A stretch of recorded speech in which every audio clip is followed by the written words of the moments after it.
This morning, I'd like to lead you to a continuation of our message started by our pastor.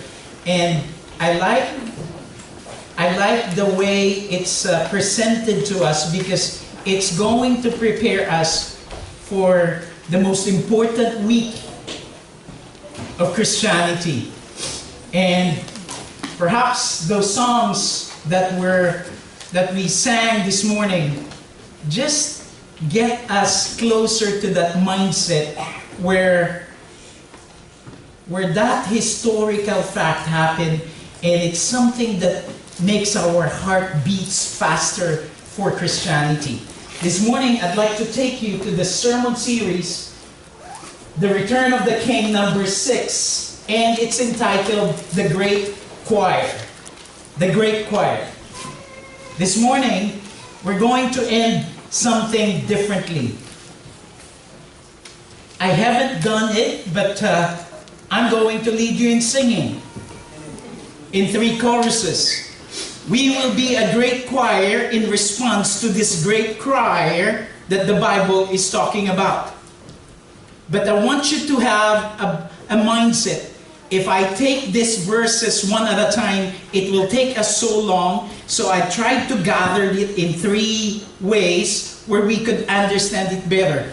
I'd like to go to the area where this vision or this dream of what's going to happen in the future. I want you to understand our pastor took us historically to how the end times are going to happen. I just want you to put in mind that this passage is the time where God and His people, His raptured people, are going back to rule. And I want you to understand this is something out of a vision. John, we're looking at the heavens and seeing the future. This is what he saw. And I'd like us to really look into it. And our pastor alluded to things like there's a lot of symbols. There's a lot of things that worded differently, but it's just telling us that the end is coming and it's coming fast. So let me just grab hold on to the idea of the great choir. You see, my brother, second to the youngest, his name is Joshua. He graduated with a degree of classical guitar. Classical guitarist, that's who he is. He led a choir. And the biggest choir I was a part of, he was conducting it. And I was watching him, so proud because I was one of the crowd of the choir. There's 300 of us. And it was my brother, and I remember this very well, and he was leading it. He was so gifted with his ears that there was a time we were singing, I think it's Amazing Grace. I was part of the bass who were singing. The bass. Baho. You got me there. But anyway, I remember my brother in his giftedness. By the way, he's a pastor too. And he's moving to the Philippines, and I'm the only one left in Canada. But he was leading it, and suddenly he stopped the corner side where I was. He said, "You who are there, from the top to the 3rd row, stop." And then he got everyone to sing again. "Join us." And so we joined. "Stop again." And he stopped us twice. And then he said, the 3 last lines, I was second to the last. The 3 last lines, can you sing the chorus? So we said.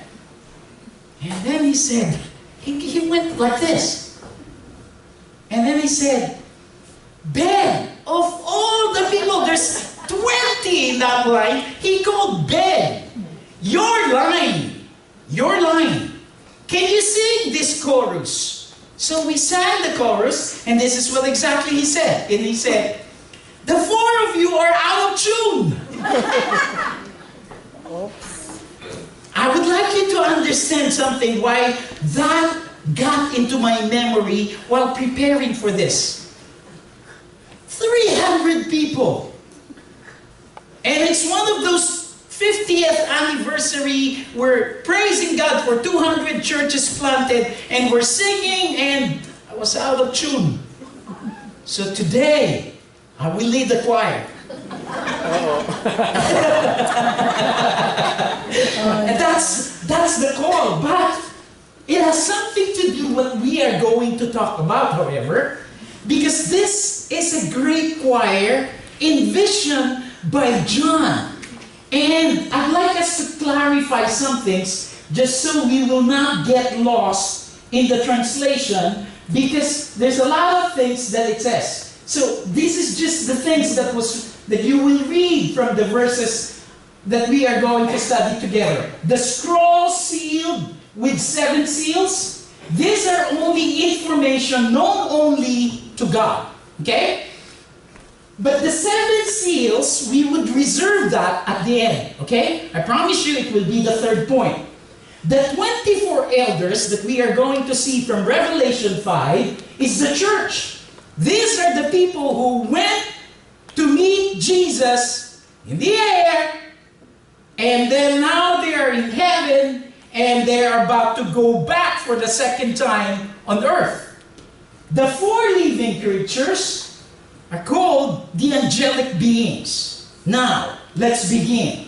You gotta put that in mind so that when I read it, you won't go, what is that? What is the 24 elders? That's what it basically means. Again, our pastor alluded to this. This is symbolical. And you will find out why. Here we go. The Great Choir's album. Who is worthy? Verses 1 to 4 goes this way. Then I saw a scroll in the right hand of the one who was sitting on the throne. There was writing on the inside and the outside of the scroll, and it was sealed with 7 seals. There's that word again. And I saw a strong angel who shouted with a loud voice. Remember, it's an angel who's shouting, okay? Who is worthy to break the seals of this scroll and open it? Who is worthy to open the things about God? But no one in heaven or on earth or under the earth was able to open the scroll and read it. Then I began to weep bitterly because no one was found worthy to open the scroll and read it. The title of their album is Who is Worthy? The scroll sealed with 7 seals, it simply means information known only to God, and no one is worthy to open it. It kind of put me back to a perspective of our time today. You know, when you go to a point that you have lost your way back to God, and it seems so dark, and your heart is so deceived, and your mind has convinced you that there's no way that you can go back to God because you've been so bad. The darkness, the sinfulness, the deceitfulness of the heart, and the cheating mindset will get you to a very dark place, and you think there's no hope. But this morning, I'd like to give you one name that can get you back to worship Him. His name? Jesus. Somehow, this vision was getting to a point where, is there anyone worthy to save the earth, to conquer everything again, and to make it known that Jesus Christ is the Lord? It's fascinating that the angel, and it says a strong angel, has found no one. No one. And it's really something that got into me when I was reading this. Wow, this is the heavens, this is an angel, and he found no one worthy. Now, let me give you an illustration. In 1941, there was a British explorer. And this British explorer, they went to the South Pole. And there was a time that their ship broke, and they had to walk back to civilization. And they have to survive the frigid weather and all the dangers of the unknown. But they have a greatest challenge. Their greatest challenge was total darkness. Total darkness. Because in the South Pole, I don't know about the North Pole, but in the South Pole, mid-May to late July, they were in total darkness. So you can imagine, I don't know if you have seen the total darkness. Mitz and I were invited 3 years in a row at White Horse. And there was a night there that our cabin doesn't have a light. And of course we have to turn off the little lamp that was given to us. And it's time to sleep. So I turned it off. And I promise you, it's like I close my eyes and I'm in a dark room and I'm covering my eyes. I can't see the bed. I can't see anything. And it's going, Mom, it's so dark. You know what I'm trying to get into? Is it possible that we found no one worthy for us to be forgiven, that we found no one worthy for us to go back to God? And somehow there are people that you know that they cannot go back to God, but this morning you're the carrier that someone is worthy. Amen. Someone is worthy. You see, the total darkness that we see, when we are into it, we cannot go forward. There's no direction. We cannot see ourselves. Can you imagine that? When you are in total darkness spiritually, you cannot see yourself. Now, let me just get a little survey. Who among you did not look at the mirror this morning?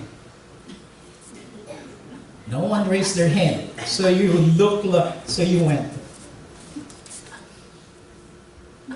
So we all did. But you know, there are people, and sometimes this could be in church. We can look at the mirror, but we cannot see ourselves because it's total darkness. We sometimes do not know what we look like spiritually. And sometimes there are people around us that they cannot find their identity in Christ anymore. But this morning I'd like to tell you, whenever it's really, really dark, whenever it's really, really challenging, John, when he was dreaming about the future, and he saw that angel, that no one is worthy. This morning we are carrier, we will sing about, there is someone worthy. There is someone worthy. And you know, when it's totally dark, sometimes you could get into this as well, that there's a lot of things happening in life, and there's so much disorientation. It's so dark spiritually. Life is total darkness, and there's only one who can get us back to the light. And He is worthy to be praised. You know, sometimes it sounds so simple. We've done so many bad stuff. We forgot how to go back to God. And all God is asking is, give Him your heart, worship Him, and pray. It sounds so simple. It's not very godlike. But that's all He's asking. Because He has done the work. He is worthy to be praised. He is worthy to be praised. And so, the Great Choirs album, this is a dream in the future. The people who were raptured with Jesus are now about to return to earth. Can you imagine? If there's too much godlessness in the world during this time, and no one is worthy to come back, that will be problematic, isn't it? It's like we're going back to war. By the way, who's the leader? And no one says, I am. No one says, I am. And this is what's happening. And this morning, I'd just like to take you to that mindset. Because the next one, interesting. Look at the next one. The Great Choir's title of the song. Here's who is worthy. The Lion and the Lamb. Amen? Amen. You will like this. Verses 5 to 7 goes this way. But one of the 24 elders said to me, you know who those are. These are the people, perhaps, who saw the Lamb that was slain. Or perhaps these are the people like you and me who have not seen it but we believe. I've taken our junior youth to that mindset that your faith is better than those people who have seen it and touched Jesus, and yet you believed. Somehow we need to get to a point where we did not see this, we did not actually were present during this time, but this is a dream of John. This is the time where people are about to go back, and this is what he said. Stop weeping! Look! Thank you, Lord. The Lion of the tribe of Judah, the heir to David's throne, has won the victory. He is worthy to open the scroll and its 7 seals. I'm excited to tell you what those 7 seals is, but it's got to be at the last. Then I saw a lamb that looked as if it had been slaughtered, but it was now standing between the throne and the 4 living beings, and among the 24 elders. He had 7 horns and 7 eyes, which represent the 7-fold Spirit of God that is sent out into every part of the earth. You need to take note. If you could underline that, it will be very important. He stepped forward and took the scroll from the right hand of the one sitting on the throne. Whew, that's a big read. Because it's very rare that you will see that the lion and the lamb in the same chapter.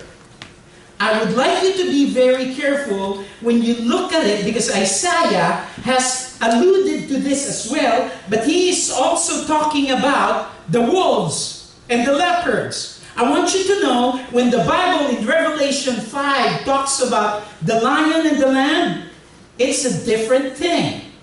It's a totally different thing. Here's what's a layman's word, just so you will get to understand.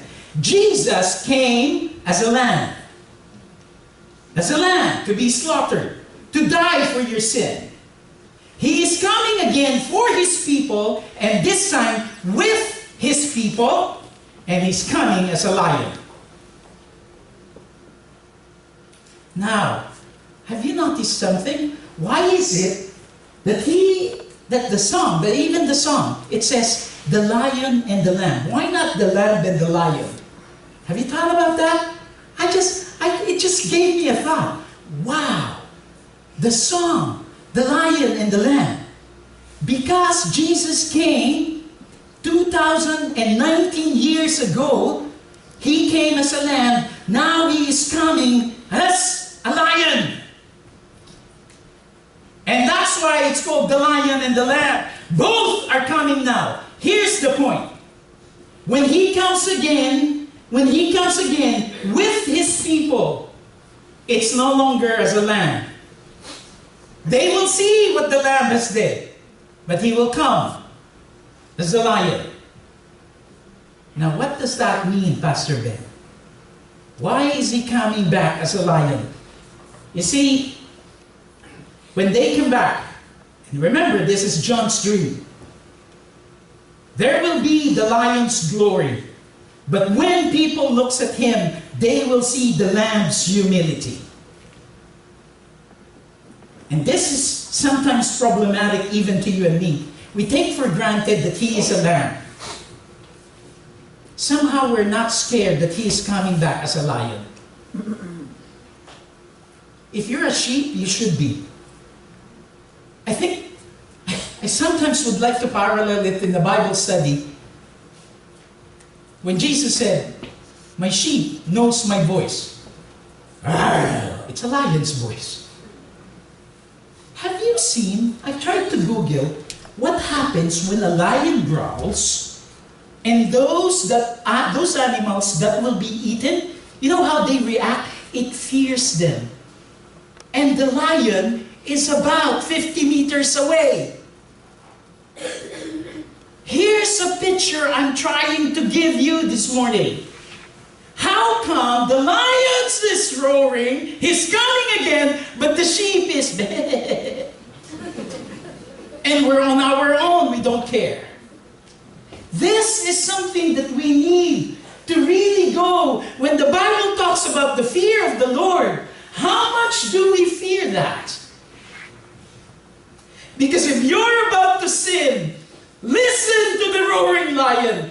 This time it's not to devour you like 1 Peter, because it's a lion too that was pictured as Satan wanting to devour you. But at the end time, it will be the lion who will judge you, save you, and keep you.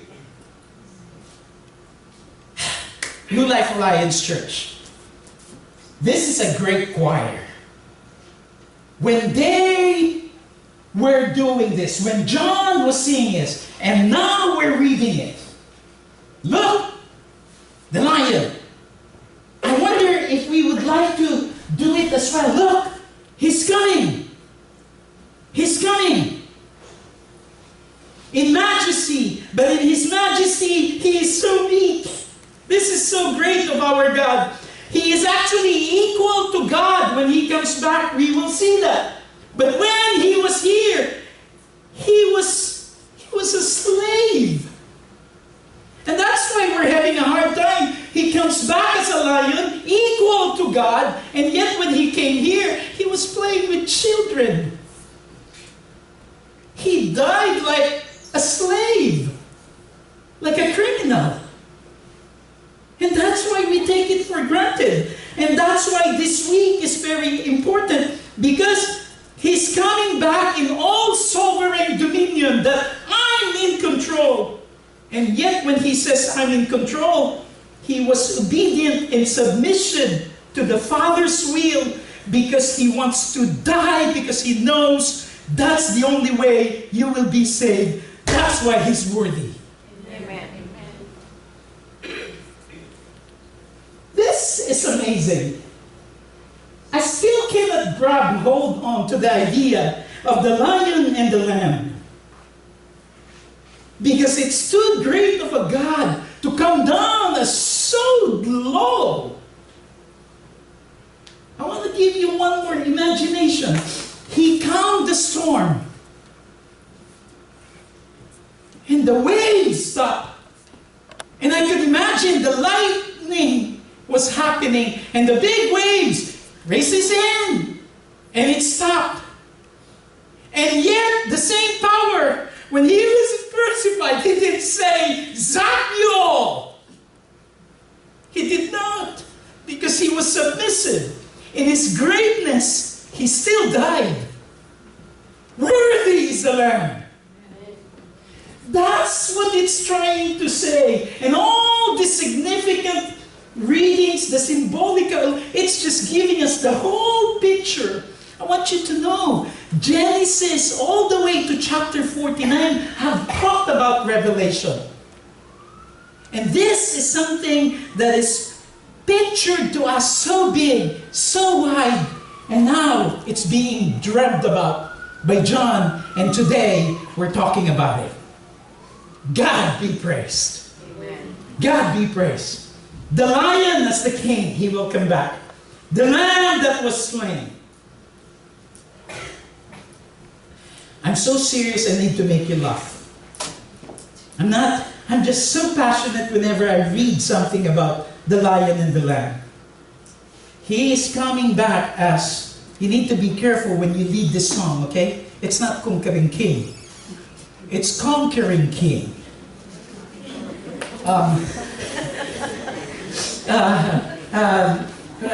We need to understand this conquering king. You can imagine, so powerful, so bright. That's why people even today are having a hard time, because the Jesus that was recorded on Matthew, Mark, Luke, and John is a lamb playing with children. Of all the place, born in Bethlehem. You know where Bethlehem is if it's compared to BC? It's the community next to Hope. You know why you don't know? Because I don't know either. That's Bethlehem. He was born there. Why not BC Children's Hospital? That's how low. That's why when you get to a point where it's so dark in your life, it's so hard to go back to God, do not think of Him as just the Lamb. Think of Him as the Lion King. And this is what's being pictured to us. Amen? Amen. Here's the 7 seals. I'm so excited about this one. Verses 8 to 14. Carefully. When He took the scroll, the 4 living beings and the 24 elders fell down before the Lamb. Each one had a harp, and they held gold bowls filled with incense, which are prayers of God's people. And they sang, here we go, a new song with these words, "You're worthy to take the scroll and break its seals and open it. For you were slaughtered, and your blood has ransomed people for God from every tribe and language and people and nation, including us. And you have caused them to become a kingdom of priests for our God. And they will reign," there you go, "on the earth." Then I look again, and I heard the voices of thousands and millions of angels. Can you imagine that? Around the throne and of the living beings and the elders. And they sang in mighty chorus. I want to hear a million voice choir. Right, Boyet will be... I'm a good tenor when Boyet is... I can hear Boyet beside me. I'm a bad tenor without Boyet beside me and Pastor Chris. Maybe you could help me in leading the song later on. They sang in mighty chorus, "Worthy is the Lamb who was slaughtered." Slaughtered, yet worthy. You rarely see that. You rarely see someone die. You know what they're teaching us? You can't be a dead hero. Well, God is. To receive power and riches and wisdom and strength and honor and glory and blessing. Did not end. There's the 7 seals. But read 13 to 14 with me first. "And then I heard every creature in heaven and on earth and under the earth and in the sea. They sang, 'Blessing and honor and glory and power belong to the one sitting on the throne and to the Lamb forever and ever.' And the 4 living beings said, 'Amen! Amen! Amen!' And the 24 elders, this could be part where you and I can be a part of. The 24 elders fell down and worshipped the Lamb." That's the 7 seal. You know why sometimes we don't make a big deal out of the 7 seals? I want you to know, even in movies, they are making big deal out of this. Okay? Have you seen Shazam? Can you raise your hand if you've seen Shazam? Have you seen it? Don't watch it. It's not a very good movie, but I've seen it. I will just tell you, okay? There are sins there. It's named as pride, envy, greed, anger, laziness, gluttony, and lust. And it came from one person. He's got a blue eye, bright blue eye. And whenever he wants power unleashed, one of this evil will come out as a monster. Pride, envy, greed, anger, laziness, gluttony, and lust. And you've seen the verse where it's all over the world. And now you can imagine that the angel, the strongest one, were looking at earth and they're about to go back. Whoa! No one is worthy to conquer everything. That's what's happening. And yet, someone shouted, Do not weep.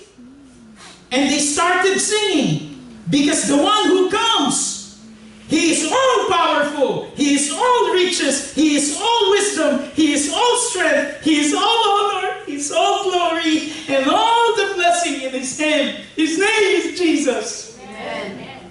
That's the kind of God we have. That's the kind of God we have. And so, even in 1995, when this movie was created, a serial killer would kill people out of these sins. And even you and I are being eaten by all these sins. I'd like to read this fast. Mr. Carson, one of a good writer of today, said, we as a church, we're slowly compromising. We're so compromising, and we call it tolerance.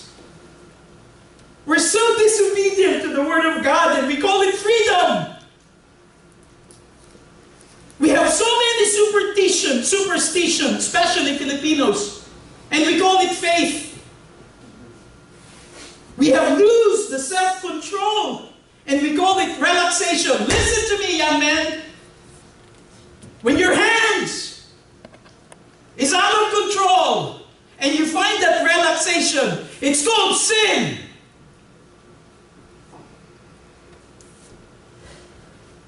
You need to be in the light of who God is, because this choir has sang that He is worthy. He is worthy. And then as a church, is prayer your first action when you're in trouble? Because prayerlessness, according to this author, we say we don't pray because it's too legalistic. And we have been eaten by this pride, envy, greed, anger, sloth, gluttony, and lust slowly, and we're saying it's okay. And then there's godlessness. When things are going so ungodly, the liberals will call this liberation. We're free. We're no longer in a rule. The 7 seals.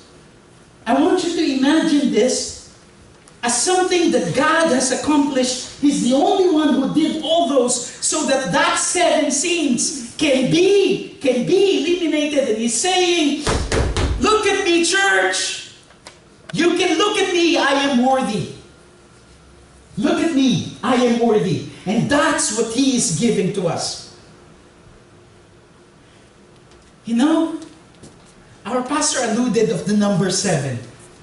I would like you to really imagine the 7 seals. That's the power of Jesus. That's the power of the Lion coming back to earth.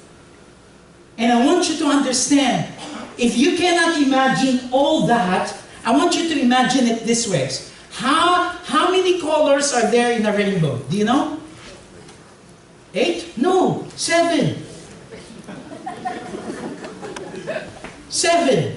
You can Google it. I Googled it. Okay? 7. So you can imagine. There's only 7 colors, and yet the 1,000 of paintings that are so great. Can you imagine? This is the 7 seals that God is saying, you see how people can paint? That's because of my greatness. You see the songs? There's only 7 notes. But look at Beethoven. And out of the 7, great things was done. Never underestimate the 7 seals of Jesus Christ. Amen? Amen. Hold on to this.